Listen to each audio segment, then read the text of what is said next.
என்றாங்க வழக்குகளை தெரிவித்துக் கொண்டு தொடர்ச்சியாக இந்த கோரிக்கை என்பது இப்ப எழுப்பப்பட்ட கோரிக்கை இல்லை. கௌரவ உறுப்பினர்கள் அந்த பணி நியமனம் இன்னைக்கு கிட்டத்தட்ட அவுட் சோர்சிங் லெவலில் தான் இருக்கு.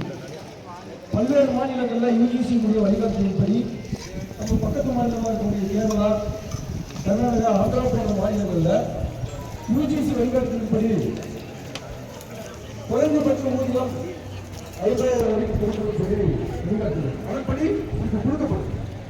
ஒரு சில மாநிலங்களில் 37,000, சில மாநிலங்கள் 40, சில மாநிலங்களில் யூஜிசி வழிகாட்டுதலின்படி 50,000 வரைக்கும். ஆனால் தமிழ்நாட்டில் மட்டும் ஏறக்குறைய 20 ஆண்டுகளுக்கு மேலாக எஸ்எஸ்எஸ் ஊதியம் என்பது மிகவும் குறைவாக இன்னைக்கு 25,000 வைத்திருக்கிறாங்க. முதல்ல 15,000 இருக்கு. அவ்வளவு தூரம் கஷ்டப்பட்டு படிச்சு பிஹெச்டி படிச்சு வந்து இன்னைக்கு நம்ம ஆசிரியராக இருக்கிறோம். குறைஞ்சபட்ச ஊதியம் 15,000 தான் இருக்கு. தொடர்ச்சியாக ஆசிரியர்கள் போராட்டத்தின் மூலமாக மட்டும்தான் இன்னைக்கு அந்த 25,000 ரூபாய் உயர்ந்திருக்கு. அது போதுமானதாக இருக்குமான்னு கேட்டா நிச்சயமா கிடையாது. இன்னைக்கு எல்லாமே அவுட் சோர்சிங்க. உயர்நிலை பள்ளியில் கிளாஸ் எடுக்கிற வாத்தியாருக்கு எவ்வளோ? 12,000 ரூபாய் சம்பளம். மேல்நிலை பள்ளி எடுக்கிறவங்களுக்கு 18,000 ரூபாய் சம்பளம். ஆனால் இன்னொருத்தர் இருக்கிறாங்க, நீட்டுக்கெல்லாம் பாடம் இருக்கிறவங்க, அவங்களுக்கு தான் இருக்கிறதுலே சம்பளம் அதிகம். ஒரு கல்வியாளர் பிரின்ஸ் கஜேந்திர பாபு சொன்னார் 18,000 தான்.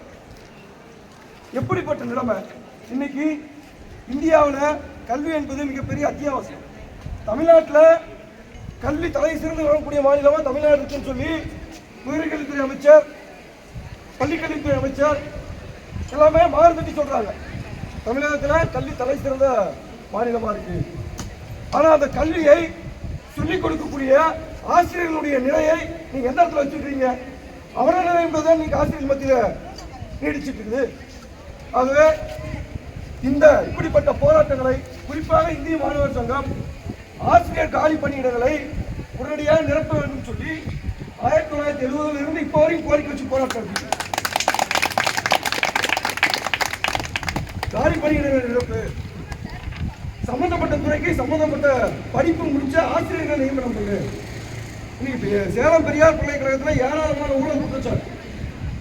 இந்திய மாணவர் சங்கம் தொடர்ச்சியாக போராட்டம் நடத்தி இன்னைக்கு துணைவேந்தர் ஜெகநாதன் அவர்களை விசாரணை வளையத்துக்குள்ள கொண்டு வந்து ஏராளமான மாணவர்கள் போய் மீடியாக்களை சந்திக்கக்கூடாது, பத்திரிகையாளர்களை சந்திக்கக்கூடாது, ஆசிரியர்கள் போய் எங்கேயும் கம்ப்ளைண்ட் பண்ணக்கூடாது, அங்க இருக்கக்கூடிய தொழிலாளர்கள் எங்கேயும் போய் ஒரு விஷயத்தை சொல்லிடக்கூடாது.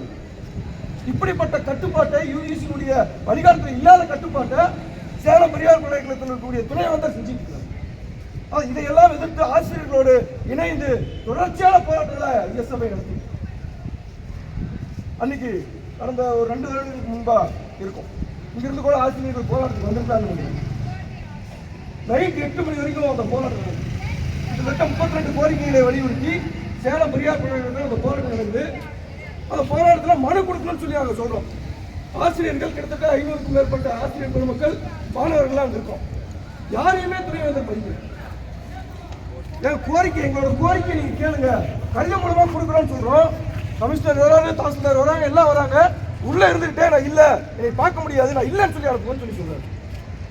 நீ என்னதான் சொன்னாலும் ஆசிரியர்களுடைய கோரிக்கையும் மாணவர்களுடைய கோரிக்கையும் உங்கள் மத்தியிலே நாங்கள் கொடுக்காமல் செல்ல மாட்டோம் என்று சொல்லி நைட் 9 மணி வரைக்கும் அந்த போராட்டம். நைட் 9 மணி வரைக்கும் அந்த போராட்டம் யாருமே கலந்து செல்லல. தனித்தனியா போய் 300 பேர் சாயந்தரம் சில தோழர்கள் போயிட்டாங்க. 300 பேர்த்தையும் தனித்தனியா பெட்டிஷன் வாங்க வச்சுட்டு நம்ம ஆசிரியர்களுடைய போராட்டமும் மாணவர்களுடைய போராட்டமும் பதிவு செய்ய. ஆகவே நியாயமான கோரிக்கையை வலியுறுத்தி தொடர்ச்சியாக 4 நாட்கள் போராட்டத்தில் ஈடுபட்டிருக்கக்கூடிய நீங்கள், உங்களுடைய கோரிக்கை நிச்சயம் வெல்லும்.